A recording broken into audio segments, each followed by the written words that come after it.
Hey, what's up guys? Welcome to another video. Um, this is gonna be another fucking talking yap video, whatever you want to call it. Uh, this one's just gonna be mostly kind of talking about how I feel about the 25 shiny wars, the fucking 2025 shiny wars. Sorry, I'm like every time I make these kind of talking videos, it's always I'm like fucking drunk as hell. And then I wake up and I'm like, fuck, bro. I'm like embarrassing myself. You know what I'm saying? But like, I don't know. I don't care. As long as I'm having fun. So, anyways, sorry. I'm going off topic. But like, I'm just gonna talk about what I think about the 2025 Shiny Wars. And this one's gonna be like, I don't know. Honestly, this is mostly positive, what I have to say. Uh, I don't really have like a very detailed script, so I apologize if I'm kind of like spending time thinking, I guess, or if I'm just like not talking about anything uh like I don't know, like anything meaningful like right now, for example, I'm just fucking droning. But yeah, that's my bad. I'll actually start the video. Um but yeah, I don't have like a script or anything, but I just have like dot points in like a Google Doc that I have on my second monitor to kind of go off of. Because if I didn't, I would just be fucked. But yeah. So the first thing I will talk about is how Shiny Wars went for me. So I started Shiny Wars at 1030 hours of playtime, and I ended Shiny Wars at 1401, which means that I played 371 hours, and that's an average of 13.25 hours a day, which I'm honestly proud of, considering I wasn't like in like a top team really, and I wasn't aiming for like my I was only going for top 50, like I wasn't going for like a anything like top 10 or top 5 really. I wasn't expecting. Um, so yeah, I'm honestly proud of how I played and how my team plays. My team called Only Phase. I almost fucking just said OnlyFans, but it's called Only Phase. Yeah, we got 36th, I think. I can't remember. I think we got 36th. Hold on, I'll just check. Sorry. I should really know this in advance. Um, yeah, okay, yeah, we got 36th. So, yeah, I mean, I was at the start of war, I was actually like, I think I was the top scorer for a bit. Or no, maybe not, because I think Smoke just hit Slack off like instantly. But I was like top three for probably the first 2 weeks, and then I went on a big dry streak, and that I'm still on, as you can see. Uh, but yeah, I mean it's all good. I'll get a shiny eventually. It's not a big deal. Um, but yeah, I mean some of the people in my team actually kind of popped off, like Bree and Smoke. Honestly, went crazy. Smoke was just at Petalburg the whole time, but he still got two fucking rares. It's like actually insane. Um, and Jimmy Bunkle obviously completing the Mr. Shiny Dex, which is fucking awesome actually. It's actually sick. And there's too many people to shout out. I just want to shout out everyone that was on OnlyFace. Even the people that got 0 points, it's okay, it's chill. We know you were busy and stuff. It's all good. You're okay. It's fine. It's chill. You know. So yeah, I got three shinies during the war, and I did roughly 140k encounters during the war. Um, so this Petalil, I had around 9,000 encounters pre-war. So it was like a 30,000 encounter phase. Keep in mind, I've been on donor status the whole month, so like my odds are like, they're always gonna be like 1 in 24k ish. But I was in charm like a very big portion of the time, and then I stayed in Lost Lawn because I kind of just was begging to get something apart from Petalil. And everything else is tier 4 in Lost Lawn, so it's kind of like meta, you know. Uh, and then I got Venipede after 38k, which I was honestly like really happy about because it lets me, because I didn't have like a shiny Swampmon. or not like like a swarm shiny, you know what I mean? Just a shiny with the ability swarm that lets me do this in Petalburg. I've said goodbye to my fucking unshiny Staryu, and I'll probably bring him back sometime, I guess. I don't know. He holds a special place in my fucking dude, I can't speak. A special place in my heart. Um, and then yeah, I also got a Smeargle. This 15k was pretty much just Smeargle. Like most of these were pretty much all just like spent in the same spot. If you don't include the eggs, I haven't done any eggs post war, but I did do 7,900 eggs during war. And I have before war like around 1,500 eggs. So I'm at like 8,500 eggs, or no, that's wrong. Like 9,500 eggs since my last egg shiny. And then during war I did like close to 8,000, which is not a lot, you know, but I didn't have any prep at all. Like I had literally zero dittos prepped. I only had one batch of 360 before war started that I just hatched on the first day, and that was like the only prep, if you can even call that prep. Like I hadn't even made my Ditto ult before. I made my Ditto ult like 3 days after war started, and I completed the storyline and started catching Dittos on it. Like that's how fucking unprepped I was. But yeah. So and then after that I did so on this phase you can see I can look through my encounters. Let's see. What have I done? So I did 13.5k Shelmet, and then is there anything else? I did some Electrike, and then I realized that my teammate had already gotten it, so I left because like yeah. I did some kind of Feebas spot. Obviously these are like eggs, you know, and the EV down at the bottom. Yeah, Feebas. Uh but the majority of this has been like I think I came to Petalburg around 15k encounters on this phase. So I was here for basically the last 2 weeks of war. I was just here on this one phase and I just didn't get anything. It's kind of unlucky. But you know, it happens. And we still got top 50. It's not like anything I could have hit or gotten would have made us get like top 5 or something, you know. It's not really that big of a deal to me. And I don't really take phases that like seriously in a place like Petalburg where it's like I don't know. I'm still getting closer to Shroomish, I feel like. Or like, you know, obviously I'm not actually getting closer to Shroomish, but it feels like I'm like making I don't know.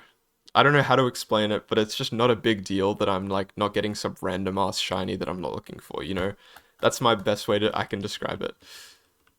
So yeah. That is basically how Shiny Wars went for me. You know, pretty good honestly. I achieved what I participated for. So I guess now I'll start talking about things that are actually like related to Shiny Wars that I think are, you know, dude, I've like forgotten for like the past 5 encounters in a row to pop a lure, and it's actually pissing me off. Um, but anyways, the next okay, wait, lure. There we go. Okay, I'm not a brick. Okay, so the first thing I have here is like the original, talking about the original delays, obviously, with the original Shiny Ward being delayed. I don't think there's much controversy here in saying that like there should not have been a delay to begin with. But you know, I thought this was a very significant kind of drama or thing to talk about anyway, even though it's kind of unanimous what the verdict on it is. It really just shouldn't have happened, honestly. And I would hope that it doesn't happen in the future. And there's not really much to kind of argue here, to be honest, because it's just kind of like, yeah, you know, you get the point. Probably a pretty short kind of point in this video, but yeah. So next is actually like foot pedals and like cheating stuff. I'm basically just talking about like people getting banned because a lot of people actually got banned like during the shiny wars. It was kind of interesting. Um, the foot pedals is obviously different and it's less kind of related to people getting banned because it's not actually like against the rules or anything.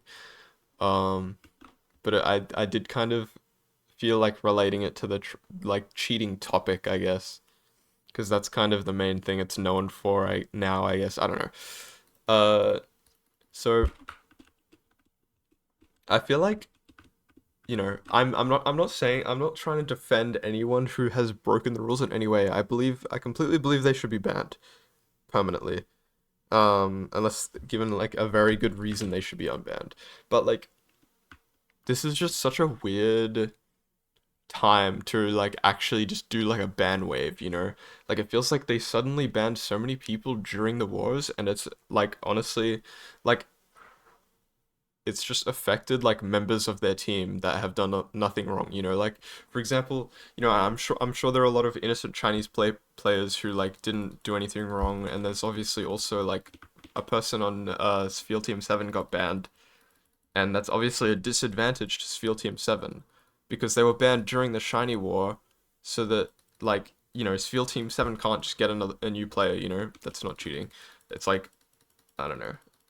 And obviously, I think that China had like obviously been disadvantaged by a lot by like people just getting banned on their teams that are like, I don't know. I'm not super in on like the kind of, how do you say it? Like the inner knowledge of the kind of English community.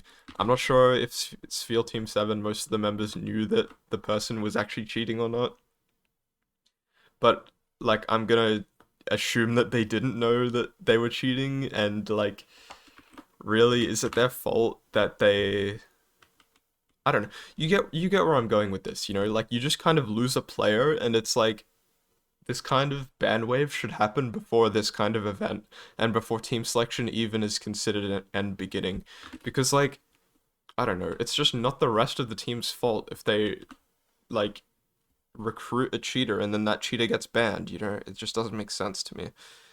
Um that was kind of my main point on this topic.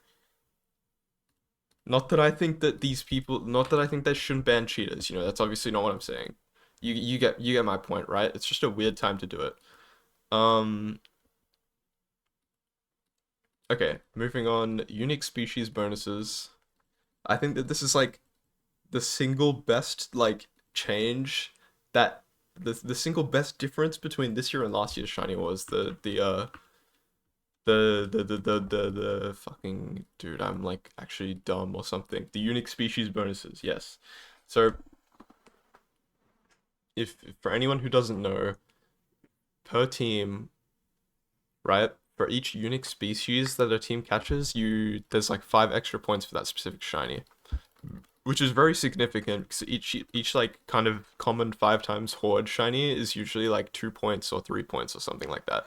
So 5 points is very significant, you know, and it makes it like it's a very big change, and it's very like I love it honestly. Like it's such a good kind of, it's very simple and like obvious, but it's just something that shiny was really fucking needed compared to last year because everyone was just going for Cryogonal. And now, like, this year it was like you saw teams shunting together in like random locations going for kind of 5 times hordes they didn't have. Obviously they were all hunting for the same thing, so it's kind of like it kind of looks like it might have been similar to Twist Mountain or something, but it's like I don't know. I just think it's really cool how they're all kind of moving around, and it really depend on like you're working as a team, you know. But like last year in Twist Mountain, it's not like you're working as a team. You're just trying to get fucking cryogonal, you know? It's not like, yeah, you get what I'm saying. I just think it was a really good way to kind of make forced players to kind of not have to get like 8 of the same fucking shiny, you know?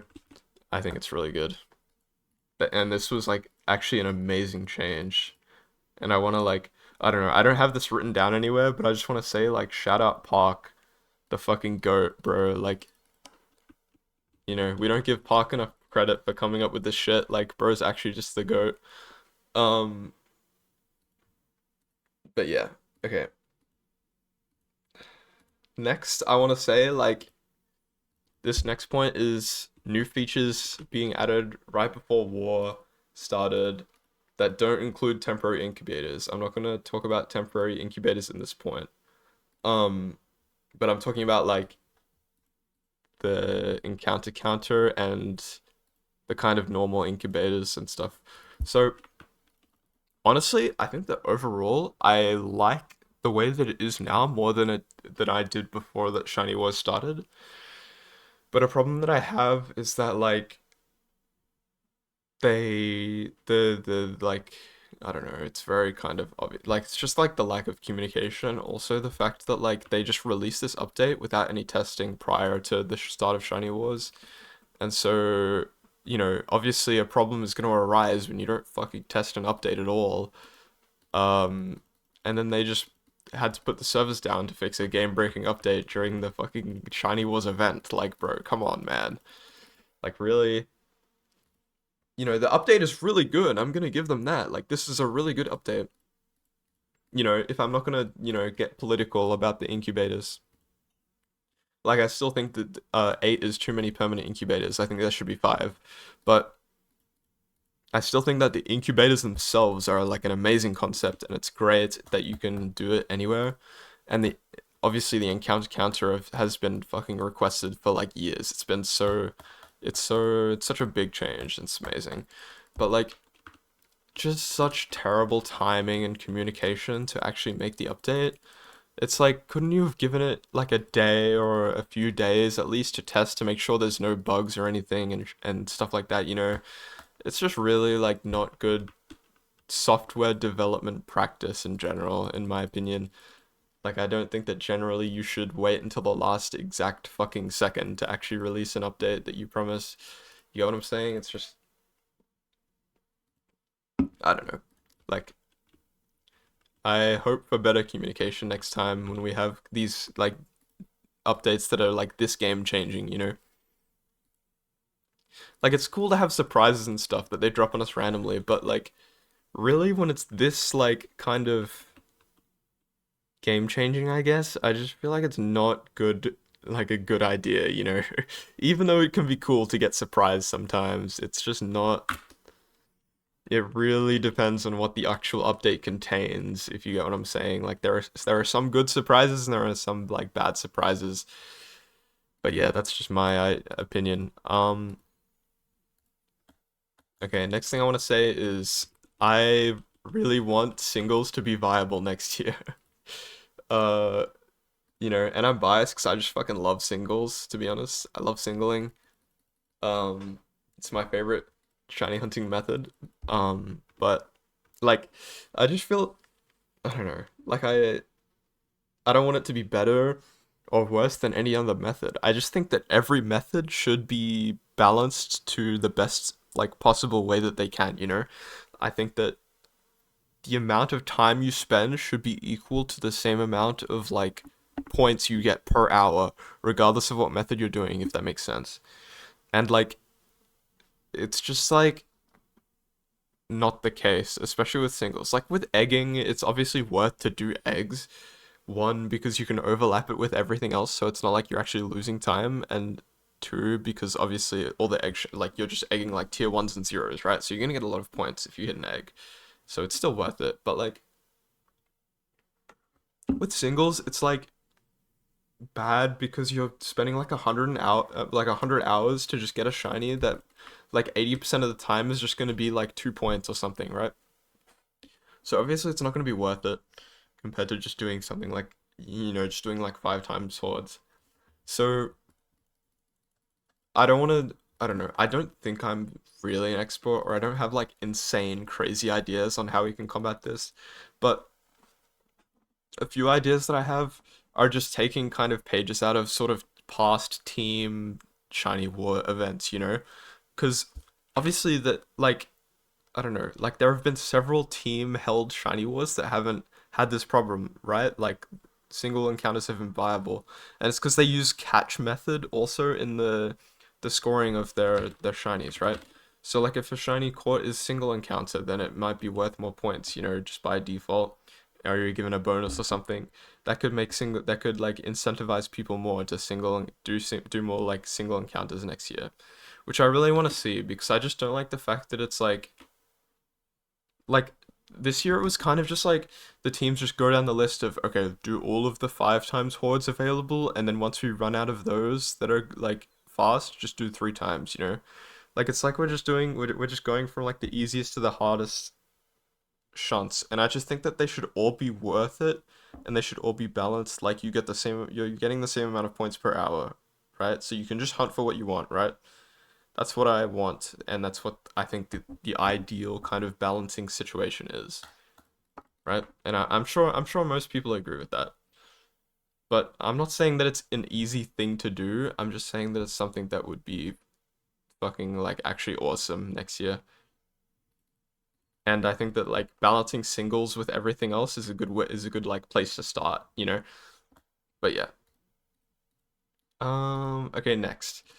So this is like it doesn't seem that big, but it's probably gonna be big for people who have a lot of prep, and it's like we just need a fucking way to like trade ditto boxes better, bro.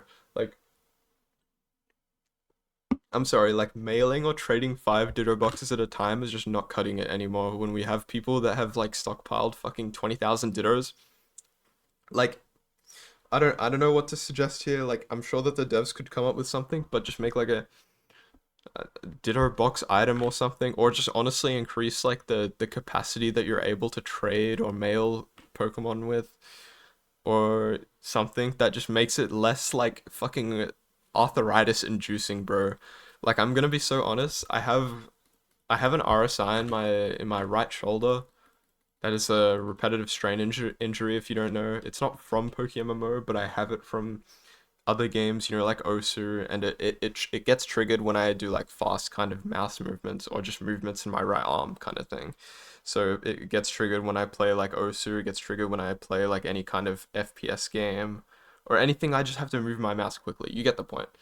But it gets triggered, it doesn't normally get triggered in Pokemon. The only thing it gets triggered by is when I'm trading dittos to myself from my like laptop to my computer, if that makes sense.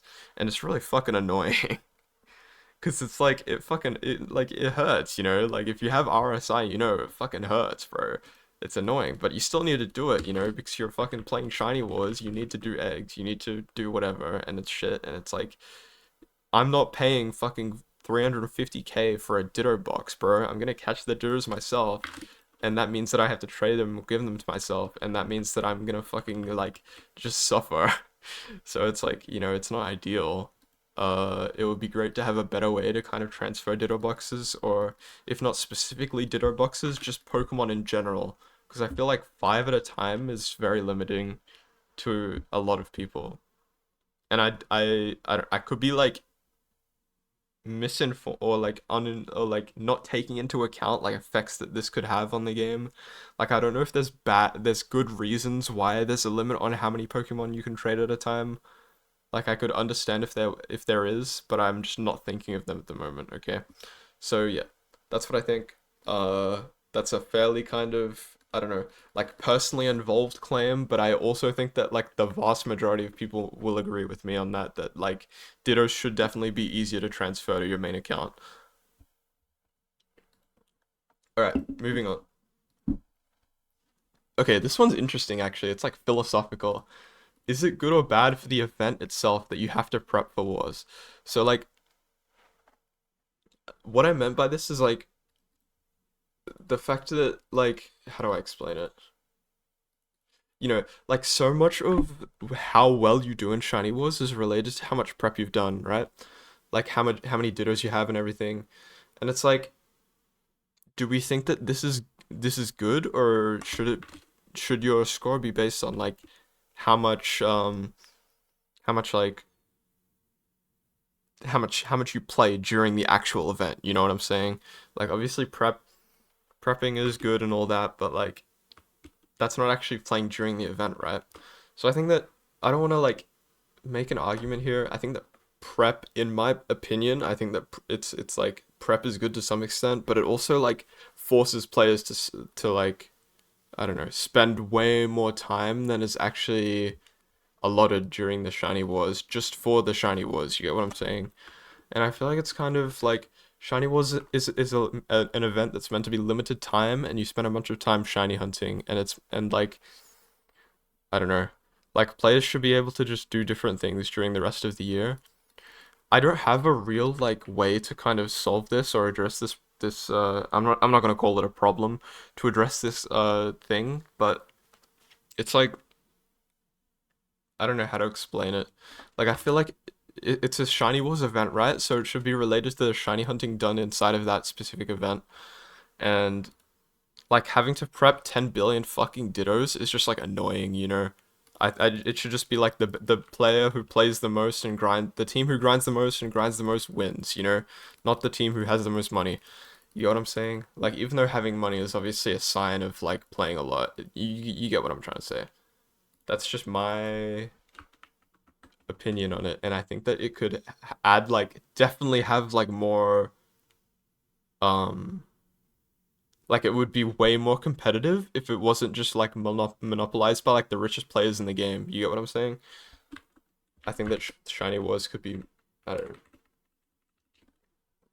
I have no idea how you would actually like implement something like that to kind of inspire more playing during the event and less so preparation, if that makes sense. Like I don't know what update you would do, but that's kind of an idea that I had. Okay, next, the length of the war. I think the length was really good, honestly. Like, I think it was honestly fucking perfect.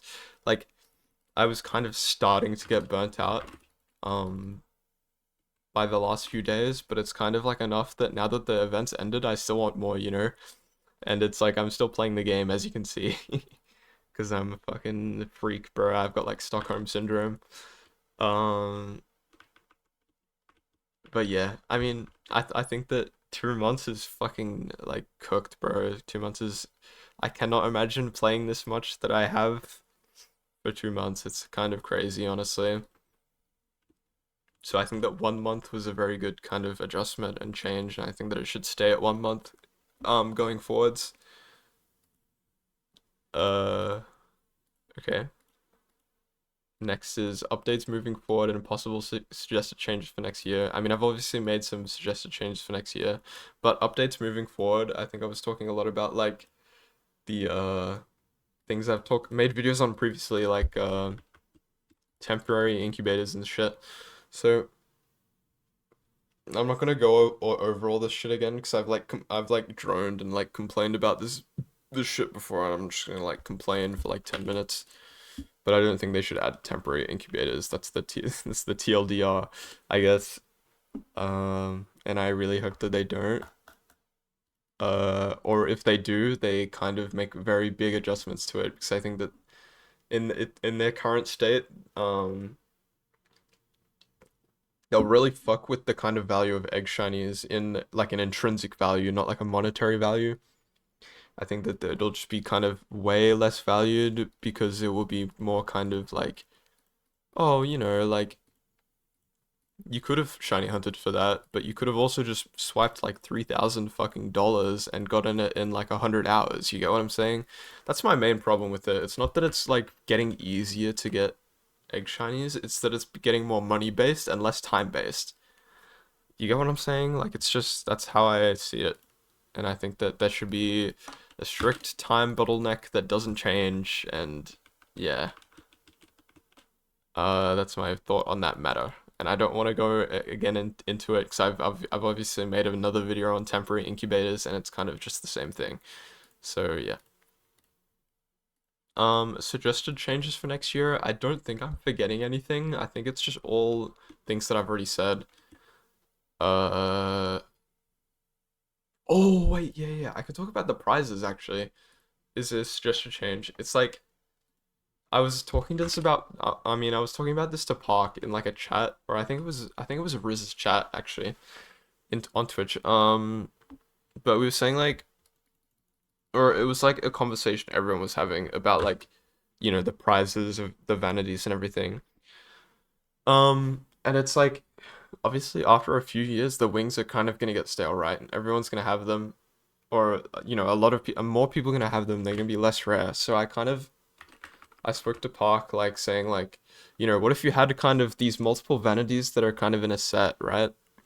And then you had them on like a multiple year rotation. So maybe you had like, let's say you had four vanities in this set. Then once every 4 years, you could get the black charcoal wings, right? And then it's on like you get what I'm saying. Like it's a 4 year rotation, and then it's one per year for the top three or something type shit. I think that could like inspire people to keep playing because it's such like a long loop that like it's probably most players' life cycles anyway, or most players' like gameplay cycles anyway. Like think about it. How many players are actually going to like win for Shiny Wars? You know, like it's gonna be very hard for a player to collect the full set unless you're like super hardcore, right? So that was kind of my suggestion to give more like longevity to the kind of event. And Park said honestly, Park was like, that's kind of that was his idea as well, you know. So I think it's kind of cool that we could see something like that in the future. I'm not gonna fucking like confirm anything. I don't have like insider information, but that's just a conversation that I had. So yeah. All right, moving on. Okay, just overall opinion of the 2025 Shiny Wars um is very positive. Like this was a good event. I liked it. I had a lot of fun. Um I didn't participate in last year's Shiny Wars. I was playing during the time, but I didn't want to participate because I wasn't that serious about like I don't know. Like I just wasn't that serious about shiny hunting to be honest. I had other responsibilities and shit. Like I don't know. I have other responsibilities now. I just like I'm fucking like I'm stupid or something. I don't know. Yeah, I don't know. Like I just didn't participate last year, so I don't know. I don't have anything to compare it to. But from the way that it sounds last year, it sounded like it was fucking miserable, to be honest. So I'm really glad that I got to play this year and have kind of a lot of fun with, I honestly the biggest factor in making it more fun was just the unique shiny bonus and shit like that. Like it was hype. I had a lot of fun playing this year. I'm honestly kind of sad that it's over. But I probably wouldn't be saying that if I was on a top team who played like fucking 17 hours a day. But you get the point. Um, yeah, I mean that's honestly all I have to say in this video. It's all I have written down. Thank you so much for watching, I guess. I don't know. Wow, this video is long. What the fuck? 32 minutes. Okay. Um, yeah, thanks for watching. See you later, I guess. Goodbye.